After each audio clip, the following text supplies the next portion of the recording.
புதுக்கோட்டை மாவட்டம் கவிநாடு ஊராட்சியில் அன்னை நகர் விரிவாக்க பகுதியில் மாநிலங்களவை உறுப்பினர் மேம்பாட்டு நிதியில் இருந்து புதிதாக அமைக்கப்பட்ட தார் சாலையை மாநிலங்களவை உறுப்பினர் எம் அப்துல்லா மக்கள் பயன்பாட்டிற்கு திறந்து வைத்தார். நீண்ட காலமாக அப்பகுதியில் தார் சாலை இல்லாமல் மக்கள் மற்றும் வாகன ஓட்டிகள் சிரமத்திற்கு ஆளாகி வந்த நிலையில் புதிதாக தார் சாலை அமைத்து திறந்து வைத்தமைக்கு அப்பகுதி மக்கள் நன்றி தெரிவித்தனர். இந்நிகழ்வில் மாவட்ட தொண்டரணி துணை அமைப்பாளர் ராஜேஷ், ஊராட்சி மன்ற தலைவர் ரங்கம்மா பழனிசாமி உள்ளிட்ட பலர் கலந்து கொண்டனர்.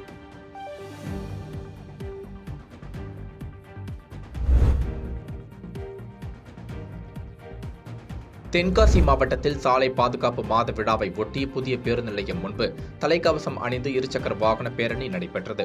இந்த பேரணியை மாவட்ட ஆட்சித்தலைவர் கமல் கிஷோர் மற்றும் காவல் கண்காணிப்பாளர் சுரேஷ்குமார் ஆகியோர் கொடியசைத்து தொடங்கி வைத்தனர். 300க்கும் மேற்பட்டோர் பங்கேற்ற இந்த வாகன பேரணியானது முக்கிய நகர் பகுதி வழியாக வலம் வந்தனர். நிகழ்ச்சியில் முன்னதாக வாகன ஓட்டிகள் இடையே தலைக்கவசம் அணிவதன் முக்கியத்துவத்தை வலியுறுத்தும் வகையில் மாணவ மாணவிகள் தலைக்கவசத்தை அணிந்து கொண்டு விழிப்புணர்வு நடனமாடி மக்களிடம் விழிப்புணர்வு ஏற்படுத்தினர்.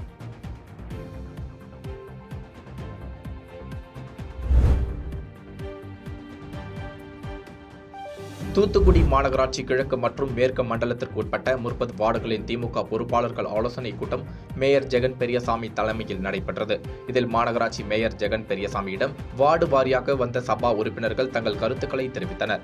அப்போது மேயர் ஜெகன் பெரியசாமி பேசுகையில், வரும் நாடாளுமன்ற தேர்தலில் நமது தொகுதியில் கனிமொழி எம்பி தான் மீண்டும் போட்டியிடுவார். எனவே கடந்த நாடாளுமன்ற தேர்தலை விட இந்த முறை கூடுதல் வாக்குகளை பெற்றுத்தந்து கனிமொழி எம்பியை மீண்டும் நாடாளுமன்றத்திற்கு அனுப்ப வேண்டும் என்று தெரிவித்தார்.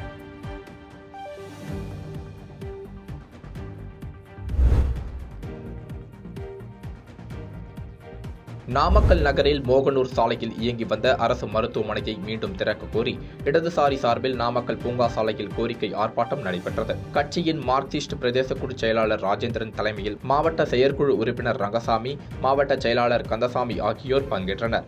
இதில் நோயாளிகளின் நலன் கருதி மீண்டும் மருத்துவமனையை திறக்க வலியுறுத்தி முழக்கங்களை இட்டு ஆர்ப்பாட்டத்தில் ஈடுபட்டனர்.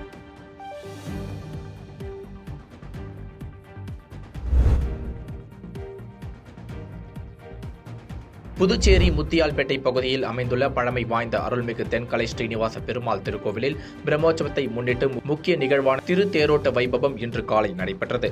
முன்னதாக தென்கலை ஸ்ரீனிவாச பெருமாளுக்கு சிறப்பு அபிஷேக ஆராதனைகள் நடைபெற்றது. அதனைத் தொடர்ந்து அலங்கரிக்கப்பட்ட தென்கலை ஸ்ரீனிவாச பெருமாள் ஏராளமான பக்தர்கள் வடம் பிடித்து இழுத்து பெருமாளை வணங்கிச் சென்றனர்.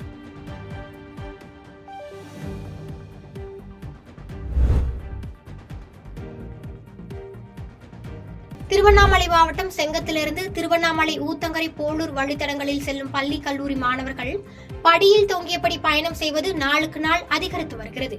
இதனை ஓட்டுநர் மற்றும் நடத்துனர்கள் எச்சரித்தாலும் திடீரென அவர்களை அவதூறாக பேசுவதும் சிலர் தாக்குதலில் ஈடுபடுவதும் அரங்கேறி வருகிறது. இந்நிலையில் பேருந்தின் படிகளில் நின்று பயணம் செய்யும் மாணவர்களை தடுக்கும் நடவடிக்கையாக எச்சரிக்கையை மீறும் மாணவர்களை அருகிலுள்ள காவல் நிலையத்தில் ஒப்படைக்க வேண்டும். மேலும் சம்பந்தப்பட்ட மாணவனின் பெற்றோர்கள் மீது வழக்கு பதிவு செய்யப்பட வேண்டும் என தமிழக அரசுக்கு சமூக ஆர்வலர்கள் கோரிக்கை வைத்துள்ளனர்.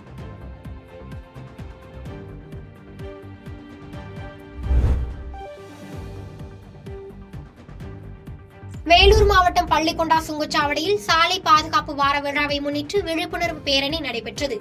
முன்னதாக இந்த விழிப்புணர்வு பேரணியை வேலூர் மாவட்ட காவல் கண்காணிப்பாளர் மணிவண்ணன் குத்துவிளக்கு ஏற்றி கொடியசைத்து துவங்கி வைத்தார். மேலும் இதில் 100க்கும் மேற்பட்ட சுங்கச்சாவடி ஊழியர்கள் மற்றும் பொதுமக்கள் ஹெல்மெட் அணிந்தவாறு கலந்து கொண்டு இருசக்கர வாகனத்தை ஓட்டி சென்று விழிப்புணர்வு ஏற்படுத்தினர்.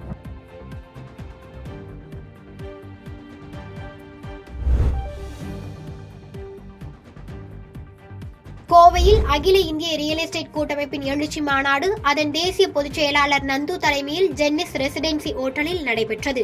இந்த விழாவில் அகில இந்திய ரியல் எஸ்டேட் கூட்டமைப்பின் நிறுவனர் தேசிய தலைவர் டாக்டர் ஹென்றி கலந்து கொண்டு சிறப்புரையாற்றினார். மேலும் தமிழக வீட்டு வசதி மற்றும் நகர்ப்புற வளர்ச்சித்துறை அமைச்சர் முத்துசாமி காணொலி வாயிலாக கலந்து கொண்டு சிறப்புரையாற்றினார். அப்போது பேசிய அவர், ரியல் எஸ்டேட் துறை மற்றும் கட்டுமானம் தொடர்பான வளர்ச்சியில் தமிழக அரசு கூடுதல் கவனம் எடுத்து வருவதாக தெரிவித்தார்.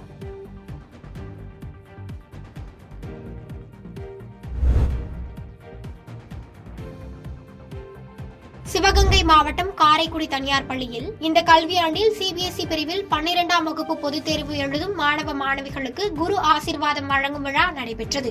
இவ்விழாவில் பள்ளி தாளாளர் குமரேசன், பிச்சை குருக்கள், பள்ளி முதல்வர், ஆசிரியர்கள் மற்றும் பெற்றோர்கள் கலந்து கொண்டு மாணவர்களுக்கு ஆசி வழங்கினர். இதைத் தொடர்ந்து மாணவர்கள் மெழுகுவர்த்தி தீபம் ஏற்றி வழிபட்ட பின்பு உறுதிமொழி எடுத்துக் கொண்டனர்.